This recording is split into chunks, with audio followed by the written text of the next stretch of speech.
Donc sans plus attendre, on va, avec un petit peu de retard, mais pas tant que ça, on va donc commencer, donner la première conférence plénière. Et donc c'est Catherine d'Horizon qui va modérer cette conférence. Et on a le plaisir d'accueillir Patricia Tavigno et Jean-François Thémine qui donc vont prononcer cette conférence. Et voilà, on leur laisse la parole. Voilà. Bonjour à tous. Je vais... Hop, très bien. Pour ouvrir ce colloque sur l'école primaire au XXIe siècle, nous avons demandé à nos deux collègues une conférence sur la formation des enseignants. En effet, depuis le début des années 2000, deux phénomènes importants se sont produits, cumulatifs. Le premier est un très fort renouvellement générationnel chez les enseignants du premier degré. 30% des enseignants qui étaient en poste en 2003 étaient partis à la retraite en 2013. Le deuxième phénomène, ce sont les modifications profondes de la formation initiale en lien avec l'universitarisation des formations et la transformation des modalités de stage. La formation initiale contribue au niveau individuel à la construction de l'identité professionnelle et au niveau collectif à la construction d'une culture professionnelle de métier. Renouvellement générationnel, évolution des formations conduisent à une transformation de la culture professionnelle du groupe des professeurs de l'école primaire. La conférence qui va suivre examinera en détail comment les nouveaux enseignants construisent leur identité professionnelle dans de nouvelles conditions institutionnelles. Je vais très rapidement resituer ces nouvelles conditions institutionnelles dans l'histoire de la formation des enseignants en revenant sur trois phénomènes. L'élévation du niveau de diplôme nécessaire pour le recrutement, la transformation des rôles respectifs de l'éducation nationale et de l'université, et enfin les changements dans l'organisation de la formation, en particulier les stages. En premier lieu, le niveau de recrutement. L'exigence du master qui est actuellement pour devenir enseignant n'est que la dernière étape d'un processus d'élévation du niveau de recrutement qui commence dès 1945. En effet, à partir de 1945, pour enseigner à l'école primaire, il faut être titulaire du baccalauréat et non plus seulement du brevet. C'est un héritage de Vichy. Le concours est passé en fin de troisième. Les normaliens préparent ensuite le bac, soit à l'école normale, soit au lycée, et ils n'ont qu'une année de formation professionnelle après le baccalauréat. Il est aussi possible de rentrer à l'école normale directement après le bac pour 2 années de formation professionnelle. Mais je crois qu'il est très important d'insister sur le fait que le recrutement en fin de troisième reste majoritaire jusqu'au milieu des années 70. Il permet un financement des études et il constitue une voie de promotion sociale pour les élèves de milieux populaires. Ce recrutement en fin de troisième est supprimé en 1977 et à partir de 1970, les écoles normales cessent de préparer au baccalauréat. Le concours se passe donc après le bac et donne accès à une formation d'une durée de 3 ans, entièrement financier, parfois longue si j'ai bien compris certains témoins. À partir de 1986, le diplôme exigé est le DUG, la formation est de 2 ans. En 91, avec la création des UFM, le diplôme exigé est la licence. Et le recrutement au niveau de la licence permet une revalorisation des enseignants du premier degré qui deviennent des fonctionnaires de catégorie A, ce qu'ils n'étaient pas auparavant. Cette élévation continue du niveau d'études préalables au recrutement est concomitante de la massification des enseignements secondaires et supérieurs et des transformations du système éducatif. La suppression progressive de tous les systèmes de pré-recrutement et de financement des études oblige les candidats à un financement personnel d'études de plus en plus longues, ce qui a des conséquences sur l'origine sociale des enseignants recrutés. Et cette élévation du niveau de recrutement a aussi un impact sur l'âge des recrutés. Entre 2008 et 2018, l'âge moyen des nouveaux enseignants est passé de 27 ans et demi à 30 ans et la part des personnes ayant déjà une expérience professionnelle extérieure à l'enseignement a également augmenté. Donc une très forte transformation des jeunes formés. J'en viens à la question du transfert à l'université de la formation des enseignants. Là encore, l'idée n'est pas nouvelle. Le plan Langevin-Wallon en 1947 prévoyait déjà une formation de tous les enseignants dans les universités. En mars 1968, c'est-à-dire avant mai, lors du colloque d'Amiens, l'idée est à nouveau avancée d'une formation à l'université, comme elle sera aussi reprise dans toutes les commissions de réflexion sur la formation des maîtres au début des années 70. Les arguments pour ce transfert à l'université sont d'une part la nécessité de rapprochement des enseignants de l'école primaire avec les enseignants du second degré et d'autre part l'importance d'un lien entre recherche et formation. Mais confier aux universités la formation des instituteurs aurait supposé une transformation, voire une disparition des écoles normales, ce qui heurte dans les années 60 et 70. Si bien que la première tentative d'universitarisation consista à réformer la formation dans les écoles normales elles-mêmes par des conventions avec les universités. C'est ce qu'on a appelé l'expérience du DOG métier de l'enseignement qui dure sur une période assez courte, de 1979 à 1986. C'est un DOG spécifique qui ne permet pas un accès en licence. Il est préparé à l'école normale et les universitaires viennent donner des cours.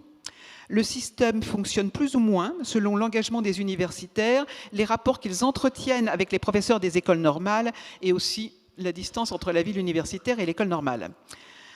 La réforme de 1991 qui crée les IUFM ne signifiera pas universitarisation. Certes, le signe U dans IUFM signifie bien universitaire, mais la formation dispensée n'est pas reconnue comme un diplôme universitaire. Les enseignants qui dispensent la formation aux professeurs des écoles ne sont pas majoritairement des universitaires. Le point important, c'est que la création des IUFM autonomise la formation par rapport à l'employeur. On passe d'une formation entièrement organisée par l'employeur, l'éducation nationale, après le recrutement, dans les écoles normales, à une formation confiée à une institution autonome, tant pour la préparation du concours que pour la formation après le concours. À partir de 2006, les IUFM deviennent des composantes des universités et en 2008 s'engage la réforme de la masterisation. Tous les professeurs doivent désormais être titulaires d'un master, mais pas nécessairement d'un master MEF, ce qui crée de très grandes confusions parmi les lauréats du concours, pour des situations très confuses. Le recrutement en tant qu'enseignant titulaire reste contrôlé par l'employeur, mais l'organisation de la formation est soumise aux instances universitaires et aux règles budgétaires des universités qui ont peu l'habitude de masters aussi gourmands en heures. Et dans le même temps, les relations entre les instituts de formation intégrés aux universités et les représentants du ministère de l'Éducation nationale sont complexes et source de tensions dans plusieurs domaines, comme les contenus de formation, notamment la place des professionnels de l'éducation nationale parmi les formateurs, la question de l'organisation des stages. J'en viens justement à l'organisation de la formation. Au moment de la masterisation, le grand argument avancé en faveur de la réforme était que la formation allait enfin cesser d'être séquentielle pour devenir intégrée. Une formation séquentielle, c'est quand la formation académique, disciplinaire, précède la formation pédagogique ou professionnelle. Et une formation intégrée, c'est quand la formation académique et formation professionnelle sont combinées dans le même temps. Le débat est ancien aussi. L'expérience du DOG dont je parlais tout à l'heure ressemble à une tentative de formation intégrée. À l'inverse, formellement, le modèle d'organisation de la formation dans les IUFM est un modèle séquentiel, puisque la formation professionnelle a lieu après l'obtention du concours, situé lui-même après l'obtention du diplôme universitaire. Et cela pour les professeurs de lycée-collège comme pour les professeurs des écoles.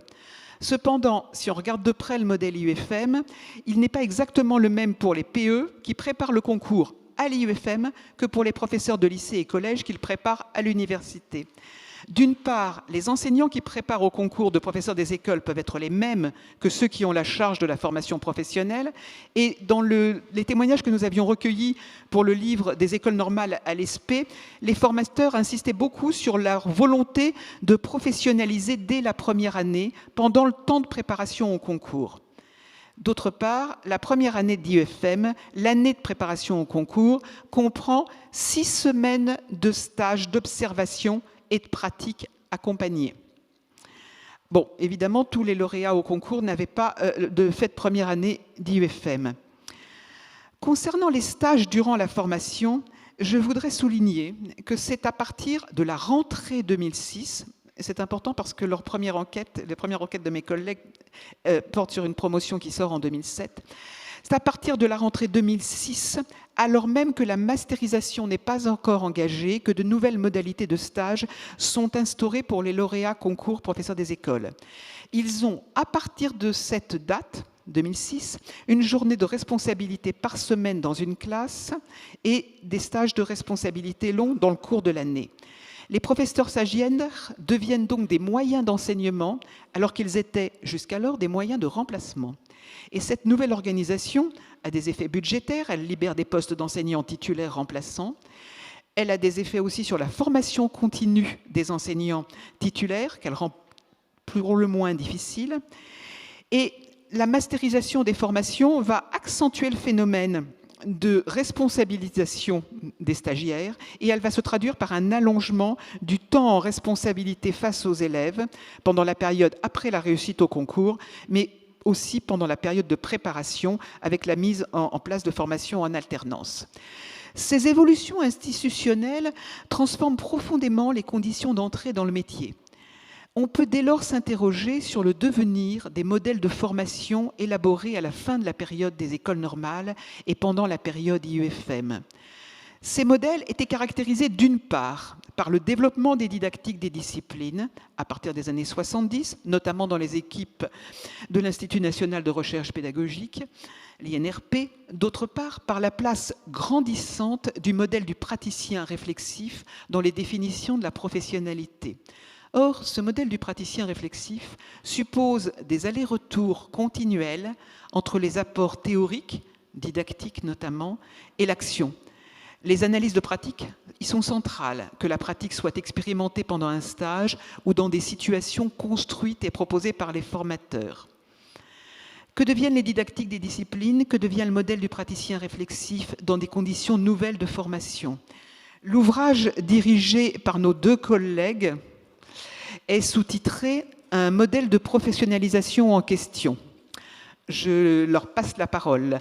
Alors, Patricia Tavignot est maîtresse de conférences en sciences de l'éducation à l'Université de Rouen.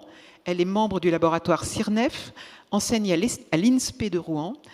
Jean-François Thémine est professeur des universités en géographie. Il enseigne à l'INSPE de Caen. Il est membre de l'équipe de Caen du laboratoire ESO, Espace et Société. Voilà. Merci Catherine pour cette contextualisation historique.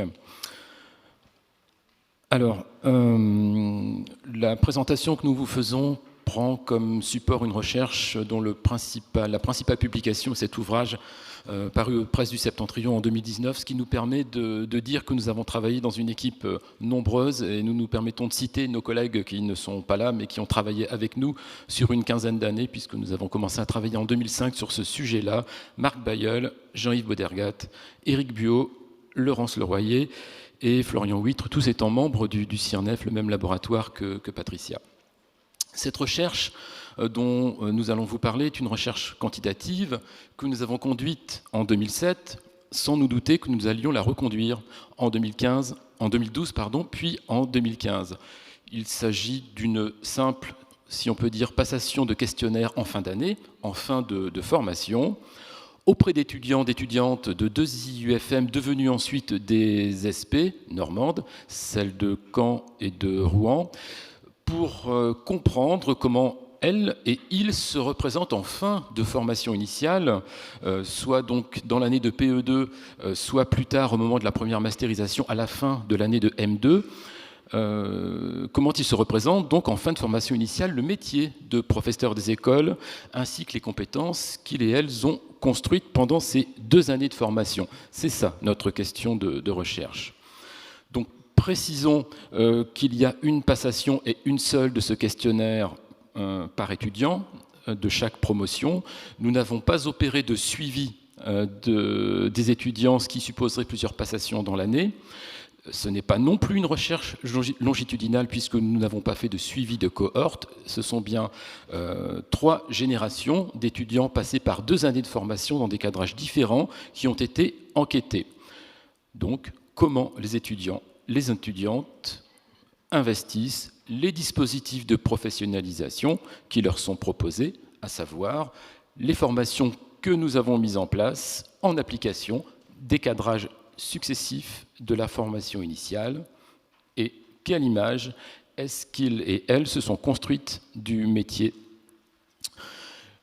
Donc la présentation se déroulera en 4 points. Je poursuivrai pour présenter le dispositif de recherche. Il est toujours important de préciser d'où viennent les résultats que nous allons interpréter. Dans un deuxième temps, Patricia présentera une des 2 dimensions du métier tel que se les représentent nos étudiants en 2007, 2012 et 2015. Je reprendrai la parole pour la dimension recherche dans leur vision du métier et Patricia terminera en concluant et en ouvrant finalement la discussion. Donc quelques mots sur la recherche elle-même, sur le dispositif de recherche. Donc un questionnaire organisé en une série d'items sur lesquels, ou par rapport auxquels, les répondants vont porter des jugements sur leur importance à propos de leur représentation du métier, c'est-à-dire la place de l'item dans cette représentation, et à propos de la représentation qu'ils se font des compétences qu'ils ont construites. Et donc, dans ce cas-là, est-ce que l'item correspond à un trait de compétence plus ou moins bien installé dans leur pratique ? Nous avons dû réajuster et adapter aux évolutions du référentiel des compétences notre questionnaire, mais nous avons d'une façon générale tenu à conserver au maximum le dispositif de telle manière que nous puissions effectivement faire des comparaisons, vous l'imaginez bien. Alors il y a des ajustements, un nombre d'items un tout petit peu plus important en 2015, mais voilà. Le nombre de répondants, vous voyez que ça est assez variable d'une enquête à l'autre, mais nous n'avons pas non plus les mêmes populations, les mêmes effectifs d'étudiants, mais c'est à chaque fois plusieurs centaines de répondants. Donc, voilà une petite animation que j'avais oubliée. Voilà comment se présente le questionnaire en 2007. Être enseignant, pour vous, c'est... Alors, je ne vais pas lire tous les items, mais simplement les premiers. Item numéro 1, pouvoir discuter avec des collègues des difficultés rencontrées dans la classe. Et au bout de la ligne, le répondant ou la répondante dit que c'est pas important du tout, moyennement important ou très important, avec une échelle de 6 degrés. Item numéro 2, être enseignant pour vous, c'est consacrer du temps à s'entretenir avec les élèves en dehors de la classe, aider l'élève à se construire en tant que personne, former les élèves à une citoyenneté active, assumer une fonction d'autorité auprès des élèves. Je vous laisse découvrir la suite. Vous voyez que nous avons essayé de balayer, mais en les reformulant, les items du référentiel de 2006.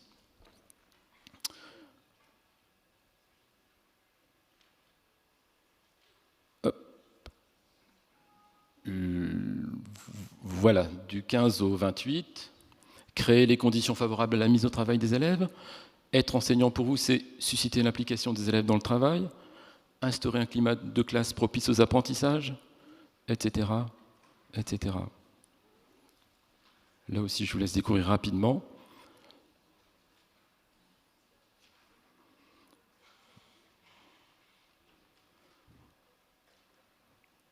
Alors, en espérant que vous avez eu le temps. De façon plus concrète, voilà comment cela se présente dans la version... alors, 2012, il y a eu des bougettes qu'on ne vous racontera pas, en fait, entre 2007 et 2012. Mais en 2012, vous retrouvez nos items. Ensuite, le répondant dit c'est important ou pas important dans... ma vision du métier, c'est-à-dire pour vous, la construction de cette compétence, c'est important. Et ensuite, selon vous, cette compétence se construit avec qui ? Ça nous intéressait aussi, nous ne vous en reparlerons pas aujourd'hui, mais ça nous intéresse aussi de savoir avec qui ils pensaient que leur compétence s'était construite ou devait se construire, avec leurs pairs, avec des conseillers pédagogiques, avec des formateurs en IUFM puis en SP, ou bien seuls, ou bien avec leurs proches.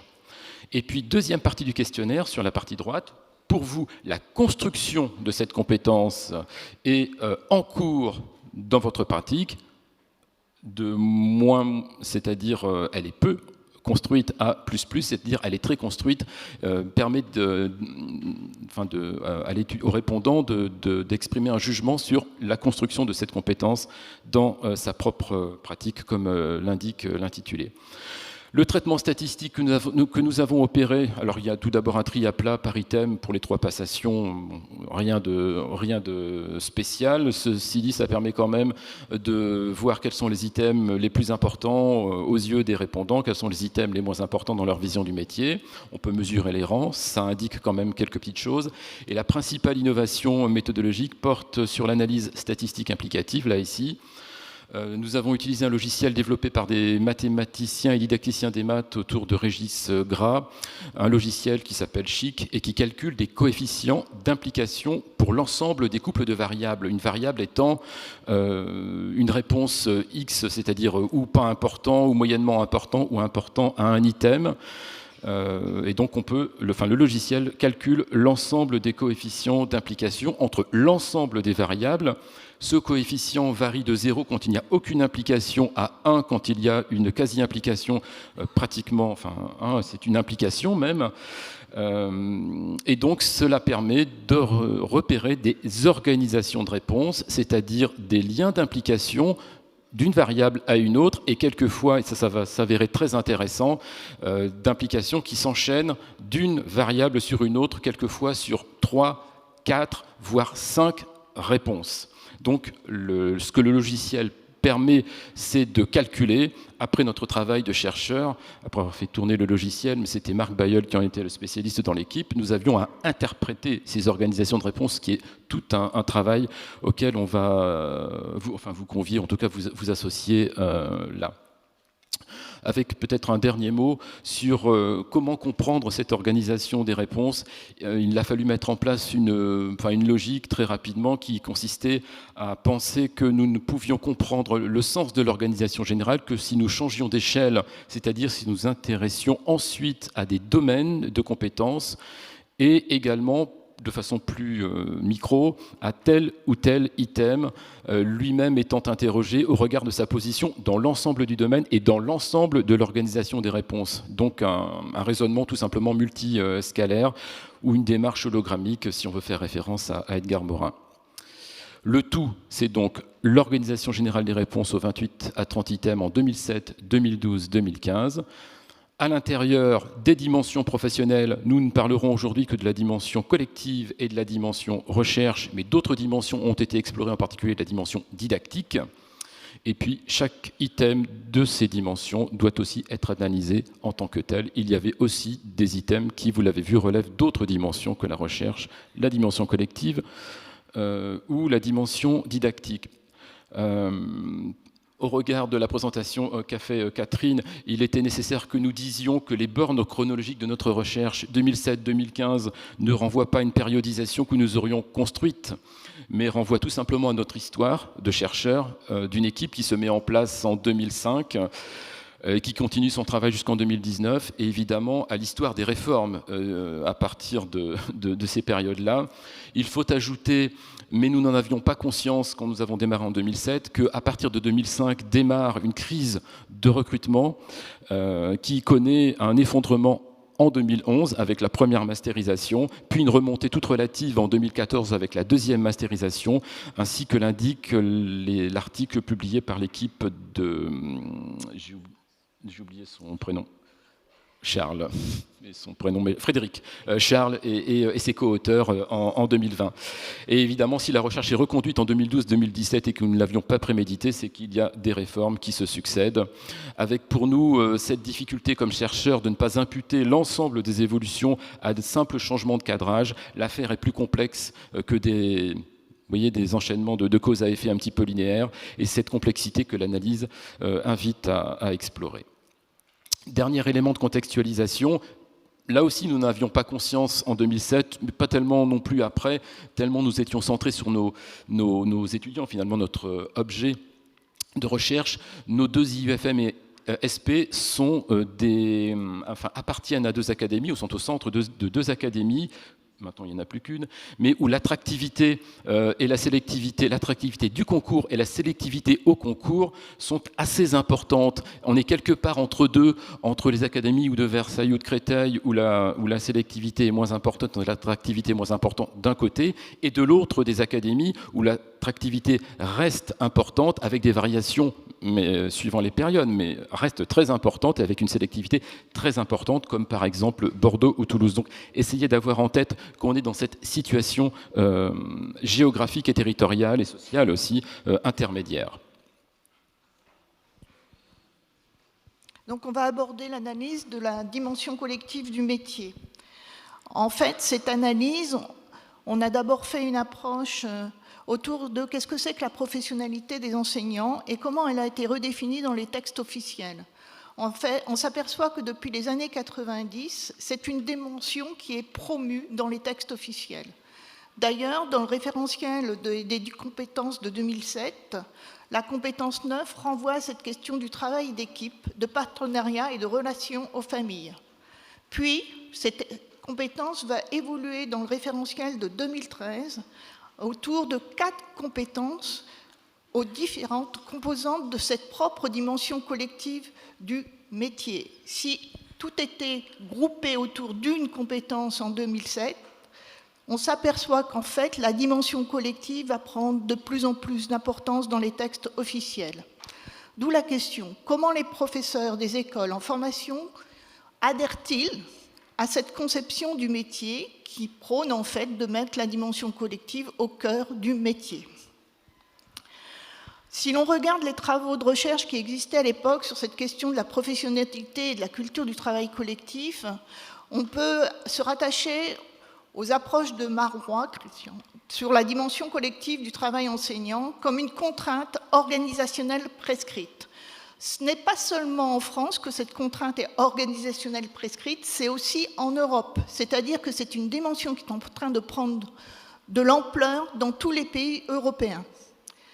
Sauf que ce travail collectif n'est pas d'emblée dans la culture professionnelle des enseignants. Et là, on retrouve ces aspects-là dans les travaux de Le Sart et toujours de Christian Marois en 2005. Il faut rajouter à cela une entrée sur « mais qu'est-ce que c'est que les épreuves du métier ?» On s'aperçoit donc que les conditions de travail vont être très disparates entre les académies, c'est un fait, d'où des variations de l'exercice du métier. Ces variations ont été dégagées par des chercheurs en 2020, Danner, Farge, Garcia et Giret. C'est après notre publication d'ouvrage, mais nous avons essayé aussi à chaque fois de revoir, de revisiter notre recherche à partir d'écrits d'autres chercheurs. Alors, maintenant passons à qu'est-ce qui se passe dans la formation initiale autour de cette dimension collective du métier. On s'aperçoit que c'est un enjeu de professionnalité important. D'ailleurs, on pourrait dire que certains IUFM, alors quand je dis IUFM, donc 2005-2006, avaient déjà mis en place des dispositifs d'analyse de pratique avec, surtout, ce qui est important, une dimension groupale tenue pour constitutive. On partait du principe que c'est le groupe qui permettait à l'ensemble des pairs d'évoluer dans son développement professionnel. Puis progressivement, avec l'universitarisation des IUFM, passage vers les SP, en douceur, non, pas tant que ça, c'est un commentaire. Il y a des formes de collectifs de travail qui se sont centrées sur la formalisation des savoirs d'expérience. Notamment, on a eu dans le bloc 5, toute une entrée autour de « mais qu'est-ce que c'est que travailler ensemble avec les retours de stage ?» Si je prends tous les items relatifs à la dimension collective du travail, du métier, on s'aperçoit qu'en fait, il faut essayer d'analyser ces items à partir du cadre théorique développé par certains chercheurs sur quelles modalités dans la dimension collective du travail, de la coopération, de la coordination, du partenariat, etc. Quelle forme dans cette dimension collective du travail, du formel, de l'informel, de l'officiel, et quelle fonction, à quoi ça vise? Est-ce que ça a une fonction augmentative, savoir argumenter derrière, intégrative ou débative? Donc, si je prends l'item 1, le fameux item « Pouvoir discuter avec des collègues des difficultés rencontrées dans la classe », si j'essaye de l'analyser à partir de tous nos débats, c'est les possibilités des discussions spontanées avec les collègues. Nous sommes plutôt dans une modalité de coopération avec un collectif informel, frisant parfois le formel sur certaines écoles, mais bon, on va pas... et une fonction augmentative. Le 14, développer des approches pluridisciplinaires et transversales. C'était à l'époque où il y avait une approche importante des éducations A, des projets thématiques et des compétences du socle commun. Ce sont des dispositifs prescrits, obligatoires, sous forme d'une modalité de coordination normalement entre les enseignants, avec un collectif officiel et avec une fonction intégrative. Il fallait que ce soit intégré dans les pratiques. Le 22, utiliser une plateforme Internet pour travailler avec des collègues, qui va être transformée en 2015 sous la forme utiliser la culture numérique et ses outils pour collaborer avec des collègues, puisqu'on n'était plus dans l'usage même d'une plateforme, mais dans le développement de la culture numérique dans la réforme. Nous sommes dans une plateforme soit qui est instituée, soit qui va être créée par un groupe de professionnels.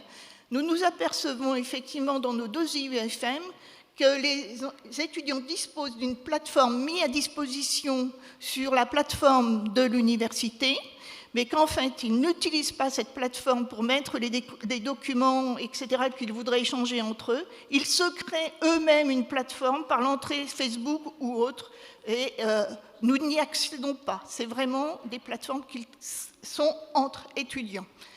Nous sommes dans une approche de modalité de collaboration avec un collectif du coup qui peut être formel et informel. En fait, la plateforme instituée va devenir la plateforme où vont être les documents des visites, des évaluations, conseils, etc. et pas du tout la plateforme qui était à visée de formation. Augmentative ou intégrative. L'item 26, participer à des collectifs de réflexion professionnelle dans la discipline, des associations professionnelles, des syndicats, etc. C'est des dispositifs hors système éducatif et qui, normalement, sont choisis par les acteurs eux-mêmes. Ce qui est prédominant, c'est la collaboration. On pourrait parler de collectifs formels et avec une fonction débative, pouvoir débattre autour du métier. Item 25, participer à des temps réguliers d'échange entre professeurs dans l'établissement qui deviendra, suite à la réforme de 2015, inscrire son action dans des groupes de travail et des instances de l'établissement. Ce sont des dispositifs d'échange prescrits et contraints par l'institution et entre enseignants. Coopération comme modalité, collectif formel, officiel, mais surtout contraint. Derrière, augmentative, débative, intégrative. Toutes les formes sont invitées. L'item 30, identifier le rôle des différents partenaires de l'école ou de l'établissement pour envisager des actions communes. C'est des dispositifs d'activité impliquant l'environnement partenarial, collaboration ou coopération, collectif informel et débative ou intégrative. Alors, lorsqu'on fait l'analyse des pourcentages et que surtout on regarde nos analyses de graphes, parce que tu n'as pas prononcé le mot, mais l'analyse là ici fait que quand on regarde que tel item emmène tel item, emmène tel item, emmène tel item en termes de chemin, alors on appelle ça des graphes. Mais nous, on va aller, à partir du moment où on a nos graphes globaux, le fameux tout dont parlait Jean-François, autant vous dire que pour 2007, les graphes globaux sont lisibles, puis progressivement, et surtout en 2012, nous avons une forme d'éclatement de nos graphes globaux, et c'est là qu'on a pris la décision d'aller vers des dimensions et d'aller vers des items pour comprendre ce qui s'était passé. Alors, sur la dimension collective, quel sens donne-t-il à ce travail collectif pour les débutants ? Le sentiment d'auto-efficacité le plus important pour cette activité collective informelle, c'est l'item 1, débattre avec les collègues. Voilà. C'est plus intense en 2007 et en 2015, beaucoup moins en 2012. Ça s'explique par la réforme de 2012. Pourquoi ? Parce que 2007 et 2015, on a les stages en responsabilité et ou des pratiques accompagnées. En fait, il y a un rapport avec les collègues de l'établissement et il y a une forme de coopération qui se met en place, qui ne sera pas le cas en 2012. le sentiment d'auto-efficacité le moins perçu en termes de dispositifs formels choisis, désignés par les professionnels, c'est l'item 26, parce que ça renvoie à une fonction débative et ils ne sont pas encore prêts à être dans cette entrée de fonction débative. Quant à l'usage d'une plateforme Internet, qui est un espace collaboratif, l'item 22, on s'aperçoit qu'en fait, le sentiment d'auto-efficacité de cet usage va être beaucoup plus intense en 2012 et en 2015, au moment des deux masterisations, où les étudiants se créent des outils d'espace numérique pour pouvoir continuer d'avancer.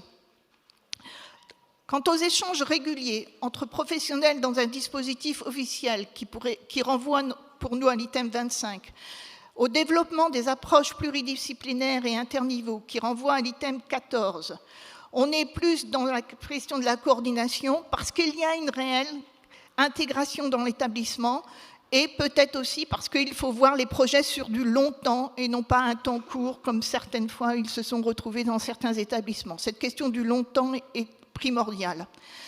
La modalité coopération et fonction débative des items 25 et 30 sont à relier aussi à la question de la pratique réflexive plus ou moins amorcée, c'est ce dont faisait référence Catherine, cette pratique réflexive en fin de formation. En fait aussi, selon les cheminements et le développement professionnel de chaque stagiaire, cette pratique réflexive, parfois pour certains, n'est pas amorcée. Alors, quel est l'effet de cadrage ? J'ai l'impression de faire un effet TGV. Quel est l'effet cadrage de formation des réformes de la formation initiale suscitant plus ou moins le travail collectif ? Si on revient à 2007, les items relatifs à cette dimension du travail montrent une adhésion massive, que ce soit en pourcentage ou que ce soit dans les graphes, le graphe global, mais on s'aperçoit, en lisant bien les graphes, les deux côtés du graphe global, le côté adhésion et le côté refus, c'est que dans cette ASI, il y a une connexion limitée à ces traits de compétences comme cœur de métier liés à une variable importante de contexte d'enseignement, c'est l'éducation prioritaire. Effectivement, de ce fait, quand les stagiaires ont fait leur année sur un établissement en éducation prioritaire, alors en ASI, on les retrouve dans le graphe de refus. Donc là, on retrouve bien qu'il y a une confirmation de l'impact des variations de l'exercice du métier par rapport aux perceptions de développement de cette dimension collective. En 2012, on voit un net recul des items du collectif. On pourrait se poser la question, est-ce que c'est le message institutionnel sur cette thématique qui ne passe pas ou qui passe mal, notamment dans le discours tenu en formation ? Est-ce que les étudiants sont beaucoup plus préoccupés par la réussite au concours ? C'est le cas. Souvenez-vous de la réforme de 2000, cette première masterisation où le concours était in fine à la fin. Mais en fait, on s'aperçoit aussi qu'il y a une quasi-suppression des stages et donc en réalité, ils ne sont pas confrontés à la réalité des pratiques de travail collectif. Et donc du coup, ça ne peut pas être investi. Pour nous, c'est une explication du fait qu'en 2012, ça chute, puisqu'en 2015, le rejet ou le délaissement de ces formes institutionnalisées est fort. C'est-à-dire que tout ce qui va être formel est rejeté par les étudiants. Par contre, il y a une nette progression des scores des collectifs informels, présentiels ou virtuels. Alors, on pourrait dire qu'on assiste, avec ces 3 années analysées, à un double phénomène. D'une part, l'effacement du formel avec une adhésion pragmatique à l'informel. Est-ce que derrière tout ça, ça traduit un affaiblissement de la formation ? Oui, avec la masterisation.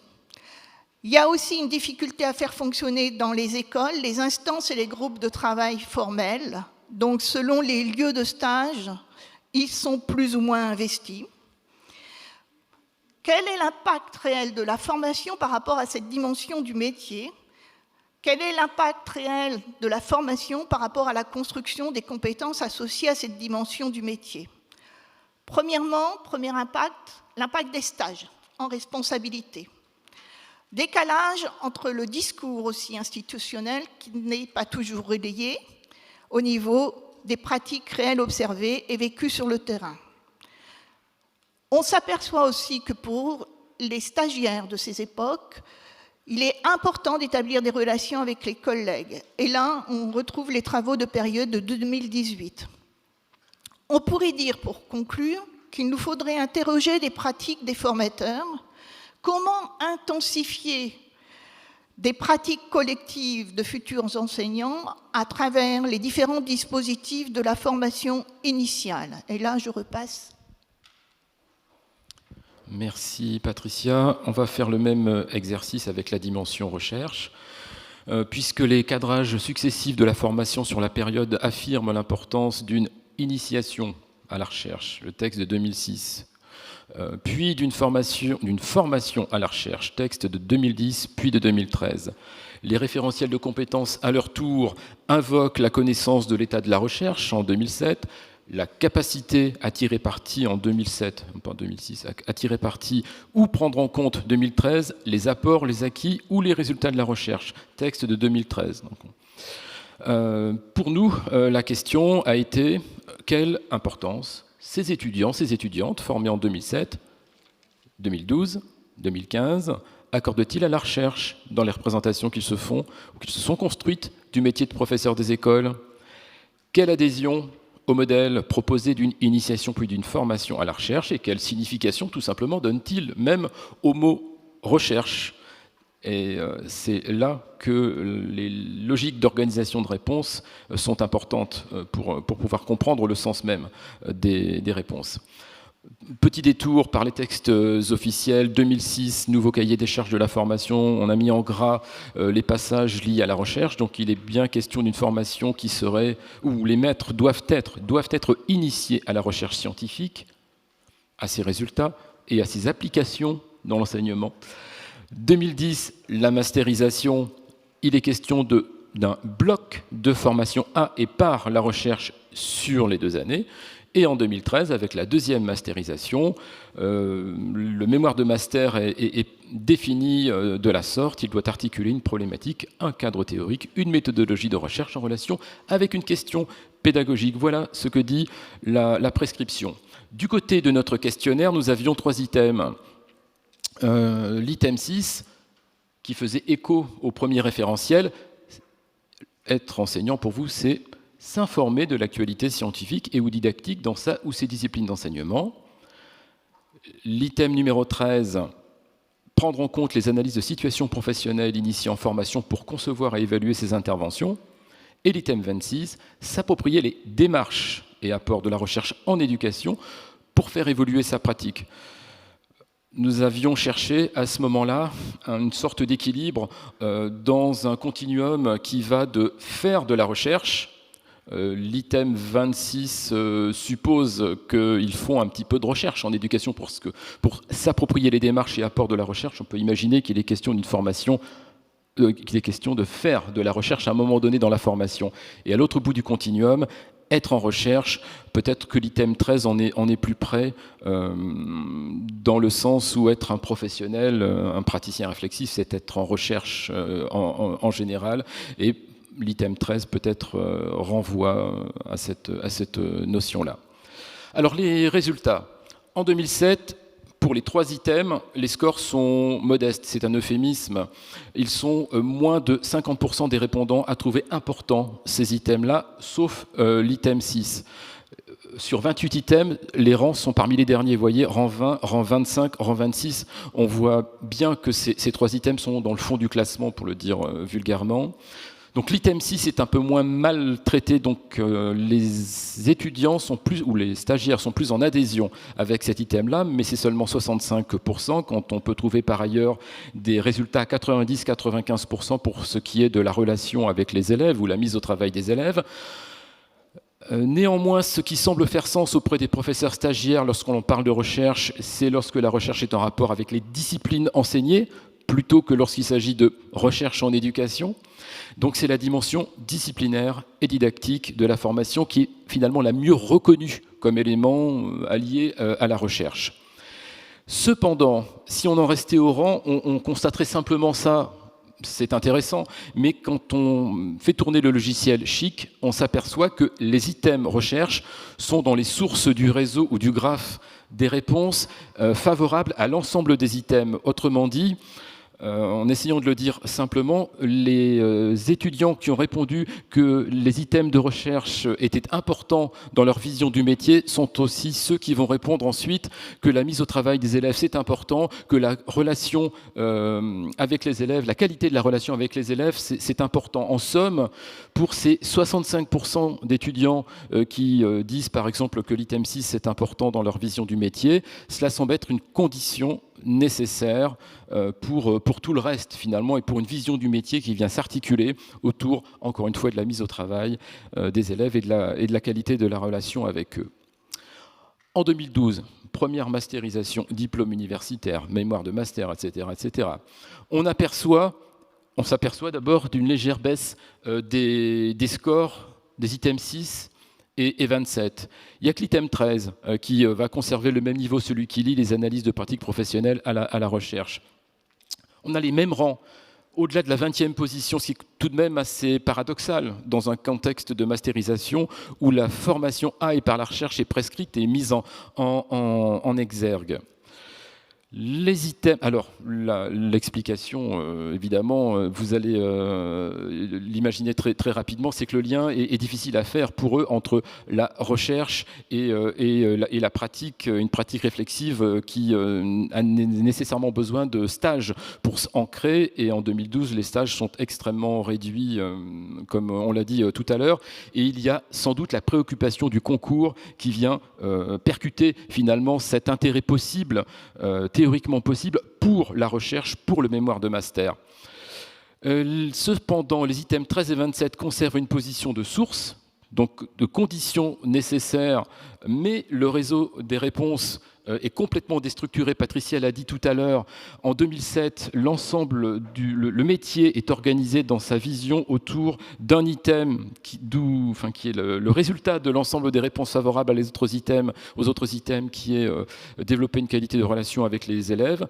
Il y a un puits au réseau, vous voyez, alors que là, en 2012, il y a 10 puits du réseau. Autrement dit, la vision du métier est complètement éclatée, ce qui fait qu'on peut se dire ok, la recherche, ça semble être à peu près aussi important qu'avant, mais pour quel métier? Puisqu'il n'y a pas de vision intégrée du métier. Et en plus, ces items-là font partie des 7 items qu'on a appelés clivés, c'est-à-dire des items pour lesquels à la fois des étudiants qui disent c'est pas important et des étudiants qui disent c'est très important aboutissent au même puits dans le graphe, c'est-à-dire c'est important d'avoir une relation de qualité avec les élèves, c'est important de les mettre au travail, c'est important, etc., etc. Donc on peut très bien répondre une chose et son contraire, enfin des étudiants différents, et arriver à cette même vision finalement déstructurée du métier, donc une appropriation très contradictoire de la recherche. En 2015, nouvelle situation, les scores sont plus élevés, les rangs sont meilleurs. L'item 6 est même arrivé au rang 17 sur 30, d'une certaine manière une forme de légitimité. La recherche, ça apparaît plus normal dans une formation à l'enseignement. 2 items, 13 et 27, sont devenus des nœuds, c'est-à-dire qu'ils sont descendus dans le graphe et ils deviennent des éléments qui structurent le réseau de l'ensemble des réponses, mais la vision du métier est tout aussi émiettée. Il y a même plus de 12 puits, il y en a 15. Donc, on voit bien que la recherche en éducation, item 27, et que l'APP, item 13, sont, pour faire évoluer les pratiques, sont des items qui ont gagné en importance, mais quel sens est-ce que ces pratiques ou ces APP et quel sens cette pratique de la recherche peuvent avoir quand la vision du métier est totalement déstructurée? L'item 6, il a suivi une drôle de trajectoire, suivant les passations du questionnaire. Il est tout seul, pratiquement, en 2015. Il y a juste une implication, c'est-à-dire ceux qui répondent que c'est important de se tenir informé de la recherche dans les disciplines didactiques répondent aussi que c'est important l'apprentissage de la langue française. Mais c'est tout. Il n'y a pas d'autre relation avant, après, autour, alors qu'avant, il y en avait un petit peu plus. L'item 27, lui, attrape presque tout. Il est dans des réseaux d'implication où est important aussi l'enseignement auprès des élèves à besoins éducatifs particuliers, les partenariats avec les parents, le projet de l'élève. Mais du coup, vous voyez qu'on va avoir 2 items qui s'intègrent mieux à un ensemble de réponses éclatées, pendant que l'item qui est le seul à se référer en recherche à des contenus d'enseignement est tout seul, est isolé. Voilà, donc pour nous, question là c'est ouverte de savoir si, quelle pouvait être la fonction de la recherche, de la formation à la recherche ou par la recherche en formation par rapport à des prescriptions, comme si ces items enregistraient une sorte de pression sur la formation en provenance de l'éducation nationale finalement, et qui invitait à investir des chantiers qui n'étaient plus des chantiers des contenus, mais plutôt des chantiers autour de l'évaluation positive, autour de la bienveillance, autour de formules tout à fait intéressantes, mais d'où échappe complètement la question des disciplines, des contenus, des didactiques. Au total, quand on veut synthétiser sur la recherche, la dimension recherche en éducation, elle se normalise. Vous voyez, elle gagne en légitimité au fur et à mesure des passations. Néanmoins, il y a bien un déplacement de la recherche reconnue comme importante depuis les savoirs et les disciplines qui étaient première en 2007 vers les questions, vers les problématiques sociales, de l'inclusion, de la coéducation, de la réussite de tous les élèves. On en a eu un écho tout à l'heure avec la rectrice. Donc une forme d'écho à ce que Christian Marois appelle la reconfiguration de la normativité scolaire autour de l'articulation des référentiels de l'école inclusive et de l'école de la performance. Mais dans une confusion, pour nous, une indétermination sur ce à quoi contribue tout cela en termes de vision du métier, puisque le métier, il est tout aussi éclaté en 2015, même plus encore qu'en 2012, et évidemment très à distance de la vision intégrée de 2007. Question pour des formateurs et chercheurs que nous sommes, quel rapport à la recherche des étudiants recrutés dans ces années 2012 et 2015 ont-ils pu développer ? Qui sont des années où la filière est moins attractive, moins sélective, même si dans nos académies, l'attractivité et la sélectivité demeurent assez importantes. En fait, qui sont nos étudiants? Que sont-ils devenus? Et du coup, est-ce qu'il n'y a pas, dans leur rapport à la recherche, qui a bougé, peut-être une traduction indirecte, très indirecte, d'un recrutement qui serait peut-être un petit peu différent? Je précise que ce sont des questions auxquelles nous n'avons absolument aucune réponse, parce que nous n'avons pas les données qui nous permettent de le faire. Nous n'avons pas de données de catégories socio-professionnelles des parents de nos étudiants. C'est une des limites de la recherche. Et l'ensemble, finalement, questionne la fonction critique de la formation à la recherche, dès lors qu'il s'agit d'usages non universitaires et évidemment des usages que l'employeur peut faire ou souhaite faire de la recherche et dont on perçoit la pression à travers les choix de mémoire, de sujets de mémoire que nos étudiants peuvent faire en 2012 puis en 2015.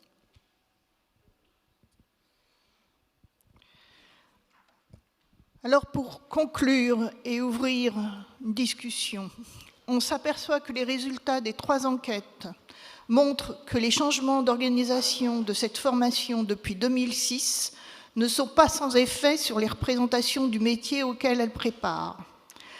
Si l'attractivité pour certaines régions académies et la sélectivité différentielle du concours a sans doute un effet sur la composition sociale d'une population davantage constituée d'étudiants, d'ouvriers et d'employés. Là, on retrouve les travaux de Frédéric Charles en 2020, impactent les perceptions des débutants.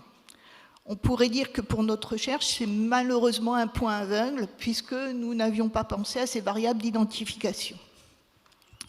Deuxième aspect, la formation est aussi sûrement investi en fonction d'une trajectoire sociale et des attentes qui s'y forgent à l'égard du métier. Et là, moi, je vous renvoie à l'ouvrage de André Robert et Françoise Carreau de 2018. Donc, comment conclure? Nous avons repris, à partir du projet de professionnalisation en formation, dans le sens pour nous fabrication d'un professionnel, de la profession. Dans notre cadre théorique, nous avions développé une modélisation de la formation initiale en termes d'espace de transaction entre professionnalités.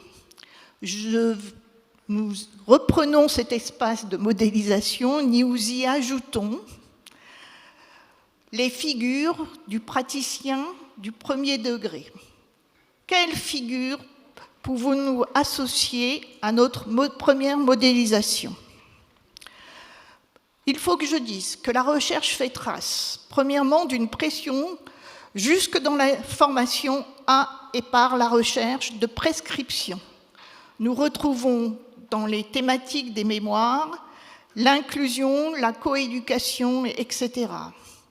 La recherche aussi nous permet de tirer un deuxième point, une adhésion plutôt, mais qui n'est pas structurée par une vision claire du métier.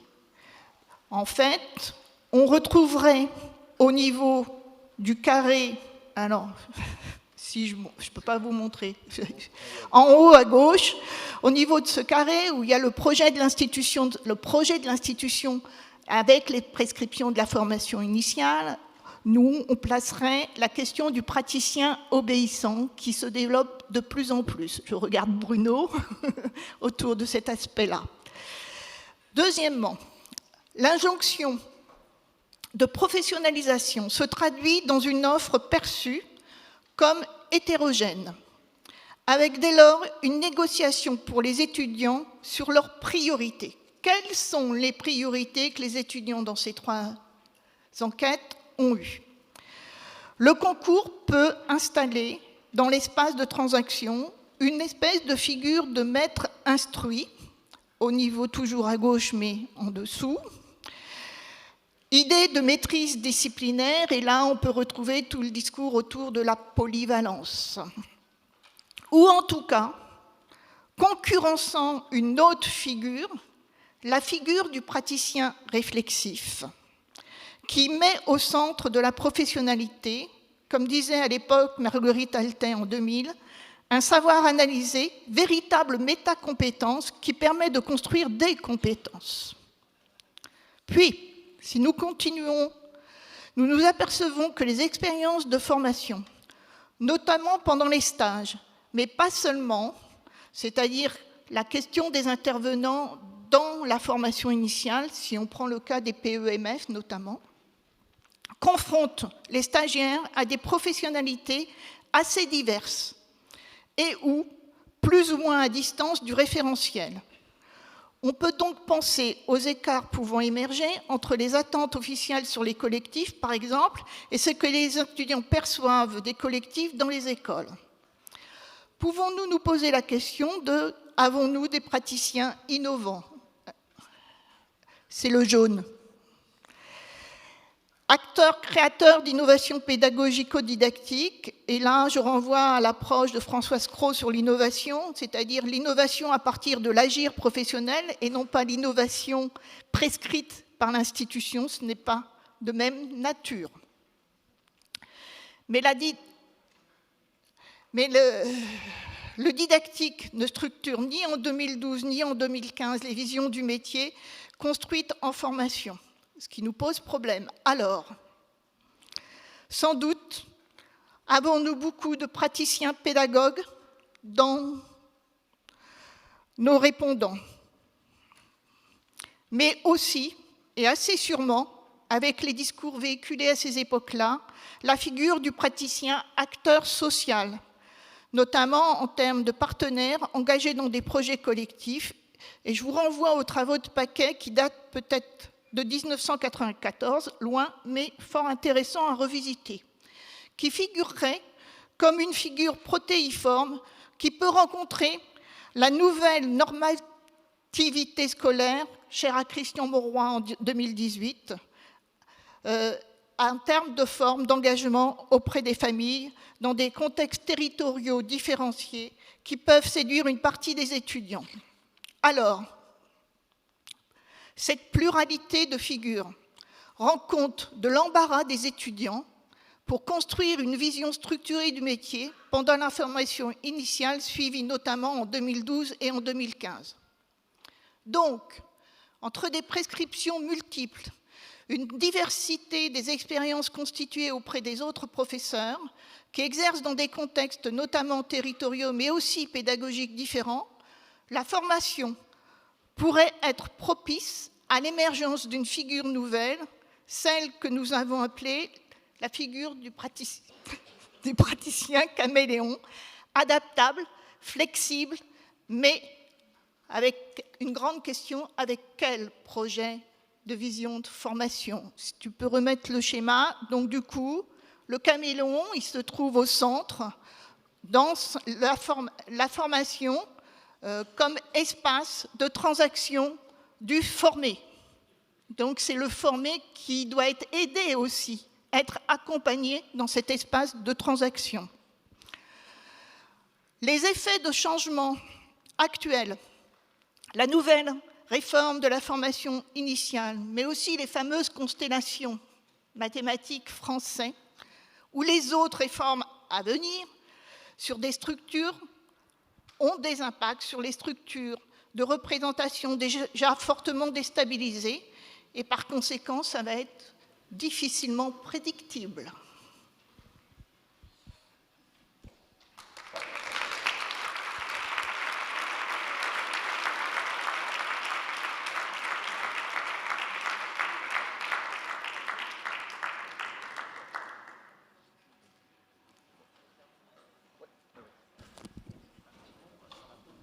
Bien, un grand merci à tous les trois. Je pense qu'il y a un lien évidemment assez évident avec la table ronde sur la polyvalence qui va suivre. Praticien caméléon, voilà, praticien polyvalent. Alors, on va quand même faire une pause, 15 minutes de pause, et puis donc ensuite on assistera donc à la première table ronde sur la polyvalence. On vous remercie de votre attention. Et bien sûr, merci aux intervenants encore une fois.